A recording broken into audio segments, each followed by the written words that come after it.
หนึ่งมือมาห้องทาราโมฮ่อฮ่าสบายดีทุดูทุทุ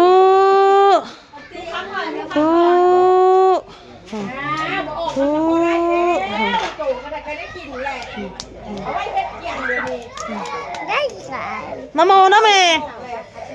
น้ำโมน้ำเม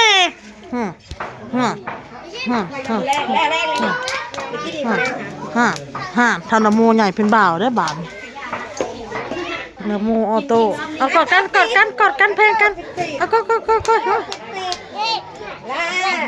อาเจ้าปิดหัวเหม่งมาแพงเนี่ย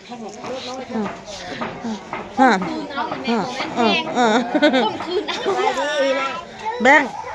สบายดีป่ะลุงเม่นเด้อสตุยอยู่ทางเฮือนนอนเม่นเด้อ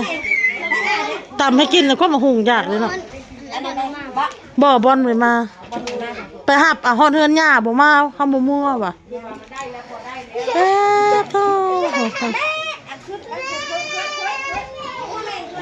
ไปขึ้น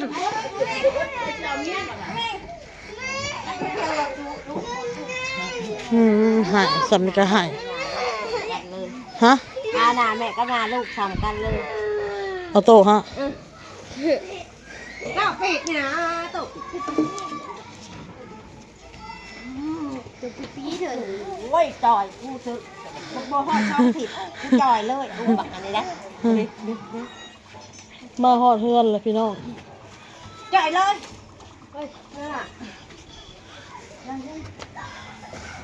ไม่ยังหนาโมอ๋อไม่ยังเลยนกเข้าขึ้นมาหดเทิงงานมาเบิ่งซานเด้อพี่น้องเด้อซานพอแอเห็ดใหม่วะนี่ค่ะอ้าวตัวนั้นคือตัวเก่าเฉพาะแต่เก่าแต่ว่าคางมันใหม่เก่าใหม่เป็นอันเก่าแต่ค้างอันใหม่ย่อขึ้นอีกนกขึ้นสูงกว่าเก่าเต้อปิดเต้อจะปิดมาหอดเฮือนอะไรพอเพิ่นยังมาบ่หอดเฮือนมันออกกับนึกว่าโอ้ยแกงเห็ดตอนหับโดยแกงเห็ดพี่น้องบ่าวเม่นก็ไปปั่นข้าวมาด้วยพี่น้องเด้อเมื่อยนอนพักผ่อนปั่นข้าวอ้นก็ได้ข้าวจี้พี่น้องข้าวจี้เปล่านี่ก็ข้าวจี้เปล่าได้ข้าวจี้เนี่ยมา2 ถุงพี่น้องเลยประกาศไม่ยั้งอันนี้ขนมมันนี่นะข้าวจี้บ่ไม่ยั้งอันนี้อ้นกับบ่ฮู้พี่น้องซื้อมา2 อันมาฝากพ่อแม่นี่แหละลูกหลานนี่แหละพี่น้องเอ้ยกินอันนี้ก็เป็นขจีปาเต้เมืองฟ้านี่พี่น้องเลยซื้อมา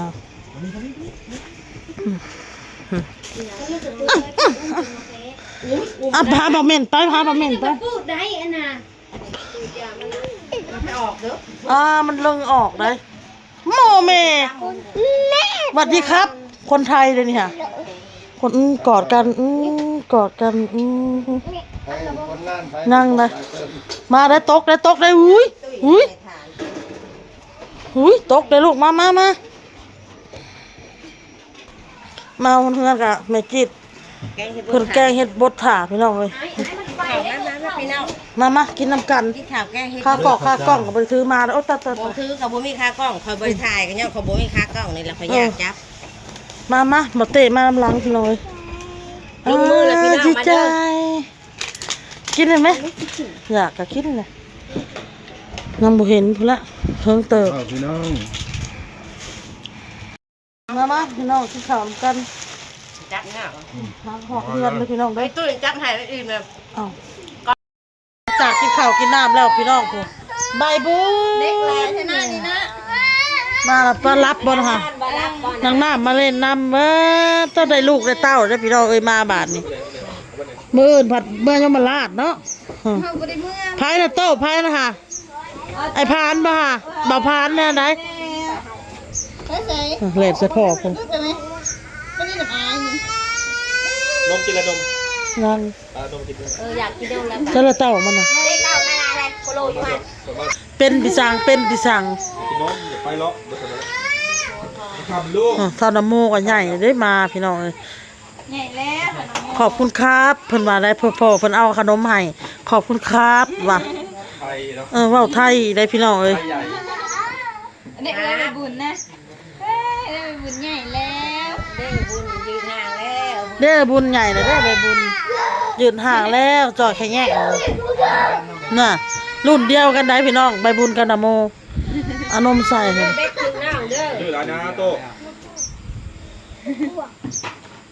ห้า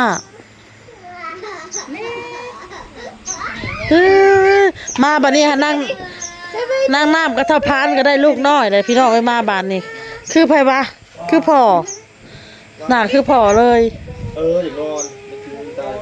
อน อยากกินนม นอน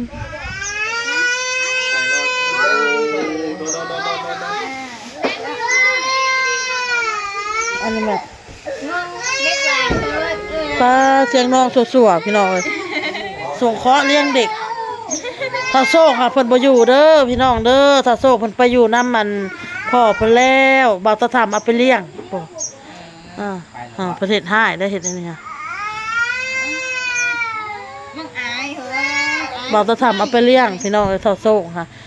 ไม่เท่าจีดก็เลยบ่ได้เมื่อยปานใดพี่น้องเอ้ยโซ่แต่มีแต่ใบบุญเท่านี้ไม่เคยมาเอา ลืมเผา กูผ่านนอนบ้างอันนี้ มึงแม่อันนี้เถอะ ไผ่อยากนอนพี่น้อง มากูเพิ่มมั้งยัง พวกข้าง ตำกัน มื้ออื่นนะ ตำมื้ออื่นตำค่ะแม่ท่าละโมบ่เหม็นมาเลยแต่ท้ายที่แรกมานัดกันมาสิมาเดือน9กับดังนกพี่น้องเอ้ยก็เลยมีอันมีเรื่องแล้วก็เลยมาก่อนพี่น้องเอ้ยเรื่องด่วนก็เลยมาบุงใบงาดกันแล้วให้แล้วพวกพี่น้องเอ้ยงาดกันแล้วโอ้ย ใหญ่แล้วใบบุญนะ อยากได้ของเก่าบัดนี้ เด็กเขาให้เฮา เออ เบิ่งสามเพื่อแล้วแล้วเบิ่งเท่านั้นสิ น้องนุ่งกับเมื่ออะไรพี่น้องเบิ่งหน้าอุ่นนะแพ้พี่น้องแพ้มีกระตุ่มเลยพี่น้องไอ้แพ้อันน่ะเท่าพานนางน้ำกับเมื่อแล้วกับลูกพี่น้องวันศิลเนาะพี่น้องน้องอุ่นก็เลยให้เมื่อเอากะจีให้ประมาณ3-4 ก้อนนี่แหละเนาะพี่น้องเนาะอุ่นก็ซื้อกะจีเปล่ามา2 ถุงกับปาเต้พี่น้ำแหน่ว่างๆเลยสิออกไปเล่นน้ำนอกเบิ่งก่อนคันอุ่นอยู่ลายมือพี่น้องเลยสิไปเล่นน้ำนองเพิ่นถ้าว่าเพิ่นสิไปหาเราไม้เพิ่นว่าคันสิออกไปเด้อโทรหาเฮาเด้อเพิ่นว่าเนาะอ้นคิดว่าอ้นน่าจะบ่ได้อยู่โดนดอกพี่น้องเอ้ยประมาณ2-3 มื้อนี่แหละอ้นก็มื้อเนาะพี่น้องเนาะ2-3 วันก็กลับแล้วออโต้นะอาบแล้วอาบอีกพี่น้องฮ้อนพี่น้องเอ้ยอยู่นี่พัดลมกะ มาแต่ละเทื่ออ้นซื้อเมียนพี่น้องเอ้ยพอมันฮ้อนได้มาซื้อมายามใดซื้อพี่น้องมายามนี้ก็สินอนฮ้อนเอาพี่น้องเอ้ยพัดลมนะเพราะว่าบ่ต้องทำมันเอาไปเฮ็ดบ่อนเพิ่นเฮ็ดเวียกผู้เพิ่นถือเอาไปนำพี่น้องเอ้ยแล้วก็เพน้ำแน่พี่น้องเอ้ยก็เลยว่ามาแต่เสื้อก็เลยได้ซื้องวดบัดนี้บ่ได้ซื้อแล้วบัดนี้ค่ะฮ้อนก็อดเอาวีเอาโต๊ะกับพ่อไปอาบน้ำอยู่ซ่านพุ่นล่ะพี่น้องเอ้ยซอยน้องน่ะบ่ได้นอนบ่นั่งมุกในใส่มุ้งนะเคยนอนใส่นอนนอกเอาเนาะนอนนอกนี่บ่เรื่องเลยกลางมุ้งแล้วบ่กลางบ่ได้อ้นก็สินอนนอกนี่พี่น้องเอ้ยนอนนอกว่ะหรือว่าคอยคิดว่าเขาเข้าไปนอนในมันสิเอ้ามันสิฮ้อนคันเข้าไปนอนฮะคันนอนนี่สิเย็นอยู่คันนอนในนี่ค่ะนอนนี่ก็กลางมุ้งเอาดอกไผ่เฮาก็มอดเลยเฮาบ่ใต้เลยใต้แต่ไผ่อันทางเฮือนครัวเลยยาให้แสงมันสว่างมาเอาผ้ามาไว้ทางหัวมันนอนเพราะว่านอนอยู่หันอยู่ในมันสิฮ้อนสิอ้าวพี่น้องเอ้ยออกนอนนอกเอาของมันยิงไปดอกปะเปื่อยอยู่ดีใจเลยอาบน้ำโอ้ยลูกชายข่อยพี่น้องเอ้ยน้องบอลเพิ่นบ่ได้มานำนะพี่น้องเนาะเพิ่นบ่มาเฮาบ่เมื่อก็ได้เพราะเพิ่นมายากพี่น้องเอ้ยเพราะว่าเฮามาเวียกแน่เฮาบ่ได้อยู่ดนแบบเผามาเผาเมื่อเผากลับไปสินะ โอเคเด้อพี่น้องเด้อคลิปนี้อ้นก็สิได้ลาไปก่อนพี่น้องพอกับคลิปหน้าถ่ายคลิปกับพี่น้องแล้วมันจะเป็นมันเมื่อยเมื่อวานนี่อ้นก็ไปเวียกเนาะพี่น้องไปแห่นาคไปหยังซอยนกเมื่อวานนี่แล้วก็ตื่นมาขี่รถนั่งรถมาอีกต้องซองต่อพี่น้องมันละเมื่อยเป็นเพลียๆอ้นก็สิจบคลิปไปก็สิห้ามน้ำอันนั้นก็สินอนพักผ่อนนะพี่น้องเด้อพี่จะพ่อกับคลิปมื้ออื่นพี่น้องสบายดีพี่น้องบาย